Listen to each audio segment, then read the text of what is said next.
Are you even British if you've never had one of these at least once in your life? The good old Young's Admiral's pie. I have a love-hate relationship with these. Like, they're kind of nice, they're all right, but they're also a bit scuffed as well. The quality of the fish in here is somewhat questionable. You don't get a lot. The great thing about these, well, it used to be a great thing about these, is that they were cheap, right? I used to go to the corner shop across the road, you could get these for a quid. Great to stick in the freezer, quick little microwave meal, but they're upwards of like £2.50 now, which is some kind of bullshit, if you ask me. So today we're going to make our own version. It's definitely not going to be cheaper than the frozen version, but it's going to be a damn sight better, that's for sure. So come on, let's crack on. And just a quick look, right? This is the Young's one, which I banged in the air fryer for about 25 minutes. And you don't get much bang for your buck, do you? If I ever had these, I have to have two, like £2.50 a pop. That's like a fiver straight down the drain for something that's not that great. And I'm pretty sure they've gotten smaller as well. You know, from the last time I kind of had these. Are they as good as I remember? I think I've got like Stockholm syndrome or something, because I do actually quite like them. But I know I can do better. Just go and make it. Right off the bat, we're going to start with the fish. Now, obviously, this is going to be the most expensive part of your Admiral's pie. Here's where you can kind of make your choice, really. You can make this as cheap or as expensive as you like.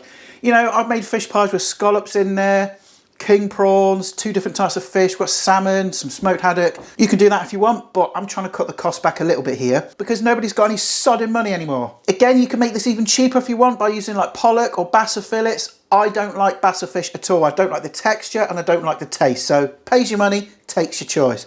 But we need to get this haddock out, so we need to take the skin off that. I'll tell you what, if Moggs was still alive right now, it'd be meowing at my feet. And I'm taking the skin off this haddock because, you know, it's not going to go crispy in the pie, so I might as well just kind of take it off. So I'm making a hash job of this already. Let my knife do the work and kind of run it down because I want to keep the maximum amount of fish on there as possible until I remove the skin. Easy as that.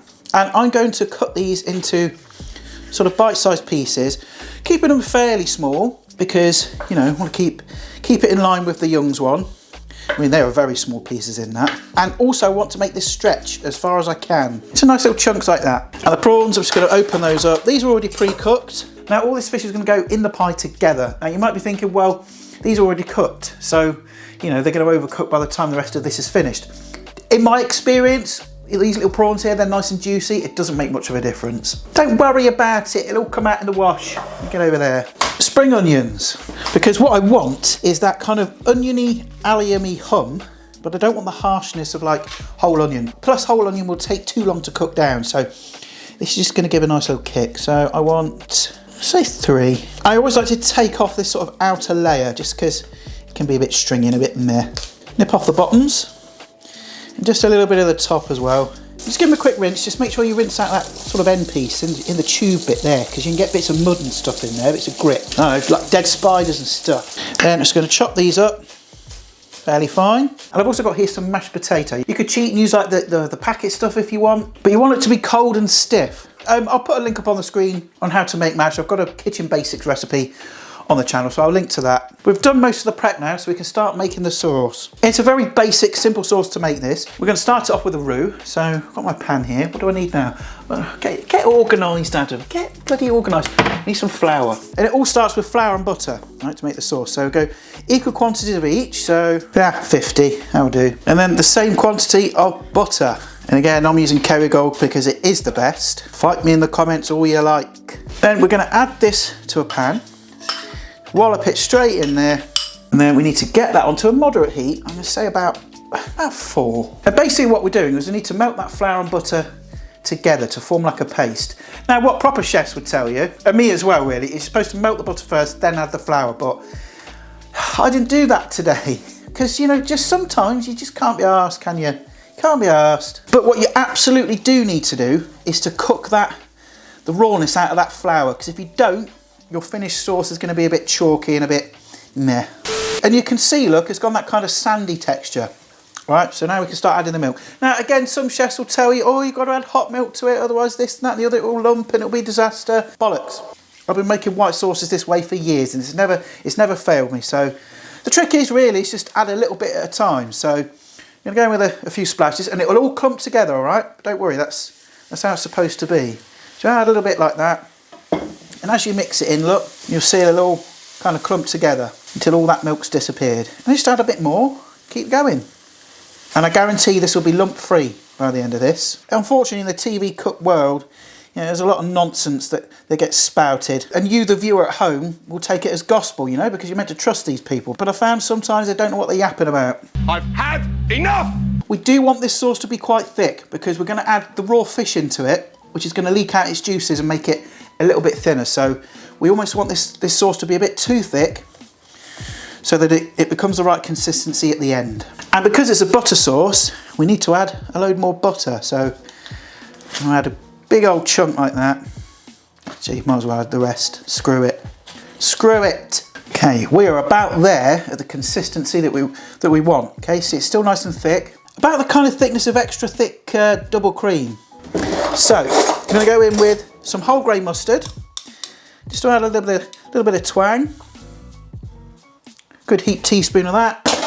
And some pepper. And a little twist of salt. But I use salted butter, so be careful. Remember, you can always add in, you can't take away. Whisk all that together. Give it a quick taste. It's getting there. Next, I'm going to add in my green onions. Oh look, just throw them all over the hob, Adam. It's absolutely fine. Sake, I'm just not with it today, am I? And we're going to add some herbs. And here's where you can kind of mix it up.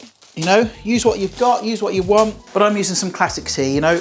Dill goes really nice with fish, as does a bit of tarragon and just some parsley as well. I'm just going to take out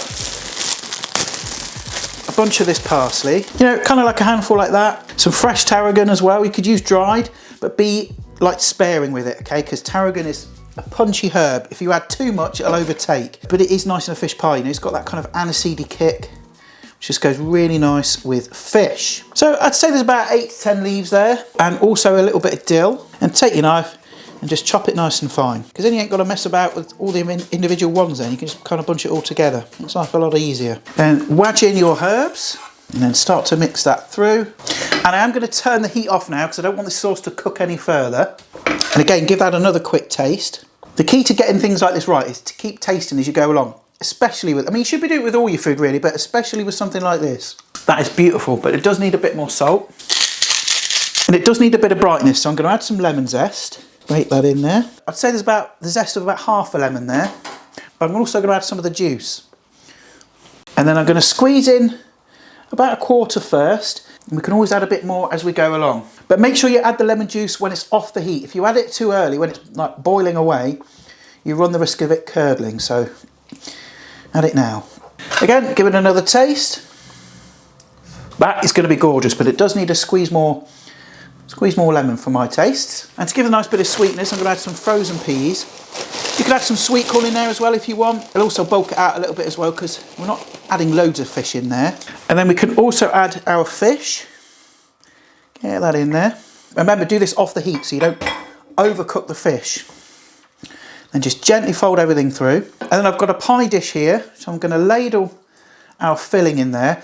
I'm not going to put all my filling in here because I'm going to cool down some of this filling and freeze it. But see how thick it is, okay? Don't worry, it'll come right in the end. So give it a shake, sort of smoosh it down a bit, and leave that to cool to room temperature, okay, before we add the mash. Because if you were to put that mashed potato on there right now while it's still hot, the mash is going to sink into it and it's all going to become a gloopy mess. So leave that to cool. Then we'll add the mash. Right, so before we assemble this pie, I'm going to preheat my oven to 180 degrees C. That's fan assisted, so non-fan assisted it'll be about 200. A tray, our cooled jiggly pie mix, and then taking our mash, I'm just going to add like plops, dollops, kind of around it, and just kind of take a fork, kind of spread it around, and it can be all fancy and, you know, pipe it on and all that, but who's got time for that? You know, when you're trying to feed your family midweek or whatever, you just come home from work, you don't want to be faffing about with that, do you? And I'm going to grate over a generous amount of mature cheddar. Okay, and I am going to lay just a square of foil just on the tray, just in case this bubbles over. And this puppy is ready for the oven. Get it in there. And I'd say bake that off for about 20 to 30 minutes. It's not going to take long at all because everything's pretty much cooked. The prawns are cooked and the uncooked haddock won't take long at all. We want the top to be nice and golden, that cheese melted, all the kind of usual stuff. Then we'll take it out and we'll have a look.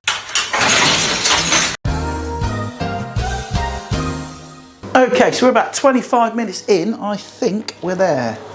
Let's get this out the oven. And I'm glad I popped that bit of foil on the bottom because we have got some spillage. You see it bubbling up there, got some spillage here. But as we always say, boys and girls, just leave this alone for like 5 minutes because it's going to be hotter than the devil's arse crack and you need to let it settle down. So let it relax, do its thing for a minute and then we can tuck in. All right, let's dish a portion of this up.